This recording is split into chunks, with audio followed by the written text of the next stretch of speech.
Welcome back. My apologies, but big shout out to both Maru and HerO for being classy enough to remake this. Oftentimes we have to beg and plead and sometimes twist the arms of players to do this, but without hesitation they remade the game, so really cool guys. But let's hop into it. It's the MSI Beta 2014 Global Qualifier, spawning here in the lower central portion of the map. It is going to be the red Terran player, Maru. Yep, right as the blue Protoss. It's Liquid's HerO. And once again, the MSI logo has disappeared, and I know not why, so let me see if I can go get that up here real quick. Sorry guys, it's called production value. But if I drag this on, it actually doesn't add it. So I don't know. Dear folks at MSI, one of your logos is not working, and it's not intentionally being hidden. But with the MSI thing scrolling, hopefully you guys are able to recognize this is an MSI event. Anyways, there's a $26,000 prize pool for this tournament. And this is simply the first qualifier of 2 for the Korean region. 4 players will get through today, and we'll see which of those 4 will be. We've got a pretty good series lined up ahead of us, though. Maru is, I gotta tell you, the scrappiest of scrappy, I think, when it comes to watching him play online in these qualifiers, whether it's something like MSI or IEM. We've had fantastically fun, but also abruptly crazy games out of him.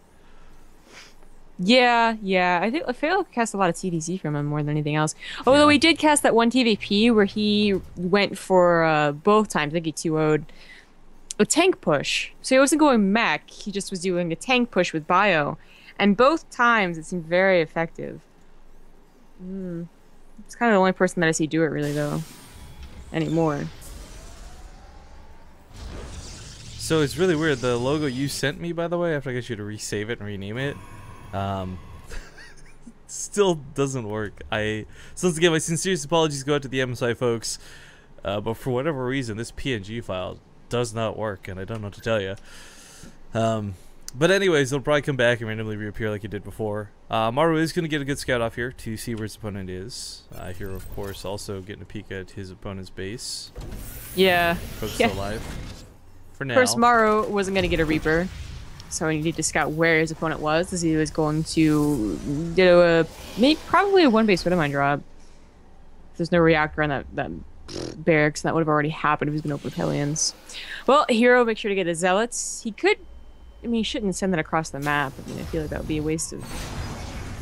It's funny to me, too, by the way, that Widowmines have become more of a thing now. The splash damage that they do was increased, yes, but, the effective versus Protoss really hasn't dynamically changed what you use them for, because oftentimes they're picking off a single stalker or getting probe kills, and neither of those were affected by the most recent patch change a month and a half ago or whatever it was. So Widowmine is becoming popular now, or hardly flavor of the month because of the patch, but they are becoming more of a standard thing. I thought that HerO was going to go and get a Zealot just for defense, but he's not getting a Nexus. In fact, he throws down like another Stalker, doesn't throw down a Nexus, just gets another Gas. So he's going to be following up with something tech-based as well. Maru did scout this, of course, and this is why I said I didn't think he was going to, just because the defense would be really good for Maru with the medevac and all, or with the Widowmine and all. Well, I'm really curious what's going to go on here with this pylon. The Robo comes down in the back part, yeah. Yeah, you can have this down here for scouting. Ooh, almost gets the Mothership Core. Oh, he's going to get it. Nice snipe. Totally worth losing the Marines for, because there's a Widowmine at the top of the ramp here. Actually, we'll save one of the 2 Marines, if not both, maybe. Kind of wish they had gone off on the Stalker more so than the Zealot. You could have kept the Zealot with Hellion, but he should be fine behind this. Yeah. I'm not entirely sure why HerO decided to do that, because they both scouted each other completely, so it wasn't HerO had no idea this was going to happen. Maybe he thought that the Widowmine drop... I don't know. He was banking on Maru messing up more than anything else, right? So he delays his own Nexus a really long time. He does, and I think he was banking on also not losing that Mothership Core, because they photon overcharge. 2 Stalkers will eventually kill this drop, but not very fast. And what is he following up with? A three gate Robo? I understand the Robo because he knew that a Widowmine drop was coming, but... Okay, well, the Highlands don't really do a whole lot. Good micro so far from Liquid HerO. Well, but he's got to target Widowmine. Oh, it's going to get off. Get some pretty good kills. Yep. To 9 workers slain through this. Actually gets the medevac out alive, which is always #1, but also can pick up a probe way to put the Nexus down. Yeah, he is. Oh, hero, man. And a Banshee follow-up is the choice. Now, Banshees have really fallen out of favor. I mean, when's the last time you saw a Banshee opener? It's usually only Maru who's doing this in, you know, Pro League, who's making these weird builds, these different builds that are, they're not unheard of, but they're just old. You know, ever since Heart of the Swarm, they didn't really do it, but now it's going to be excellent in the defense. HerO is applying a lot of pressure. That Nexus might have gone down, maybe not. Either way, he's definitely not throwing it down now. I'm really curious to see how this Banshee is going to work, though. This is without Cloak. So, I mean, the Banshee it's got worker killing potential, but it's also going to get sniped off really easy. So, he's going to Maru, probably please! Pop the overchart. Did he lose it? He lost it, wow. Yeah. Killing a pylon. Trying to kill a pylon, rather. Oh, that's pretty bad, then. I mean, that would have popped the overcharge. He could have gone back in, at least for some warp-ins back at home. With a tank and a bunker, HerO's not going to be pushing up, at least not with an immortal. This might still work. I'm just surprised at HerO's reaction to this. You know, not expanding just 1 versus 1 base. What is this? 2010? I actually really like the Raven that followed this up out of Maru. You don't see this a lot in TVP. The free detection is always nice. That's kind of whatever. But the point defense drone is huge versus early Protoss. People really underestimate the value of its stopping foot on overcharge. It's soaking a lot of stalker hits. Quite frankly, oftentimes it's the Raven that's the difference of your siege tanks even getting a chance to siege. Yeah, HerO still not expanding. Yeah, Maru just scouted that too with the Hellion. Okay, there it goes. There it goes. Finally, an expansion at 930 after getting at least 1 immortal and a lot of stalkers. Also spreading out his stalkers. I wonder why.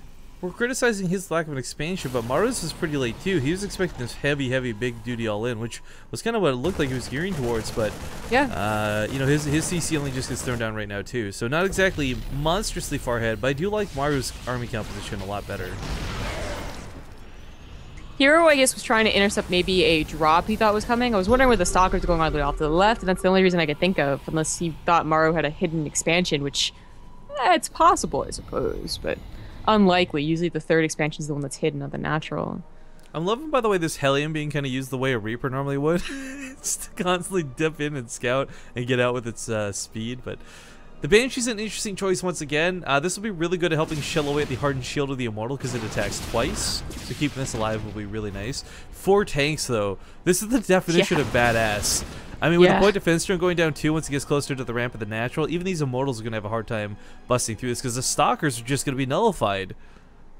Actually, is he going to siege the low ground and drop it on high? Something that he could do as well. Slowest elevator ever with 1 medevac, but... Well, his Hellions do check to see what's at the front and he decides not to take it on. Nexus is going to finish, so the overcharge would have been there.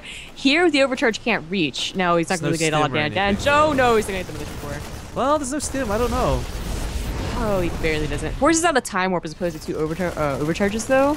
He's got a lot of area he can abuse here. There are 4 tanks on the low ground to cover this. Stalkers ready for the back end. Point defense drone needs to go down. Point defense drone does go down. The Stalkers being taken out very quickly. Focus right now on the Immortals. This gets a little bit messy for Maru, though. With the Immortals going down, though, he should be able to deal with the Stalkers, I feel. Especially with that another new tank running in. Yeah, medevac to the front lines, no less. Cool moves from Maru. So many of the Marines. So the tanks are definitely the scariest, part really, but the Marines are. That's what stopped the Immortals from just taking out the tanks completely, right? So now without any Immortals, no overcharge in a couple of seconds, anyways, Maru might just might just win here. He might. I mean, on the other hand, he's finally got expansion up. Yeah, he loses one of the tanks to the back end. Point defense drone still covers the other tank. GG is called. Game number 1 will go to Maru. What an interesting game. Like I said, Maru does do those tank pushes. Yeah, but it was 1 base versus 1 base. Like HerO tried reacting with some pressure after scouting what he did. I mean, the Widowmine was pretty good defense, right? So, and losing on Militia Core was not cool.